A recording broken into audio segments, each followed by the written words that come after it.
And so I would ask you, to what degree has the adventure of your life, that's a good way of thinking about it, been a consequence of exactly that? So I've been, let me, I've started to understand, you tell me what you think of this. So you can use language two ways.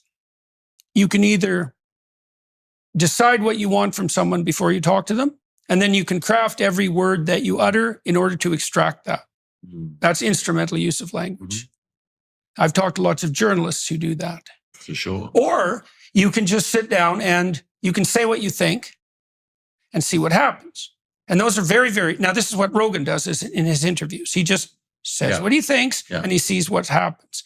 Now, the advantage to the former strategy is that in principle, you get what you want.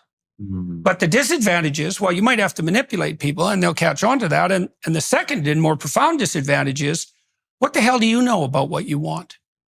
You know, it's not like you're transparent to yourself. Yes. And so you might have some bloody scheme that you think you're seeing through and you might manipulate to get it, but that doesn't mean it'll be good for you when you get it. And so you could contrast that instead with a different proposition, which is, and I think this is a correct proposition.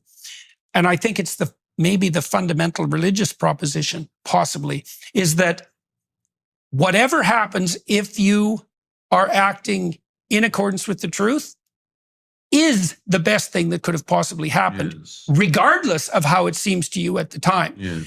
And so that's, you know, that's a dubious proposition, but here's one that's not so dubious, I think, although I do think it's true,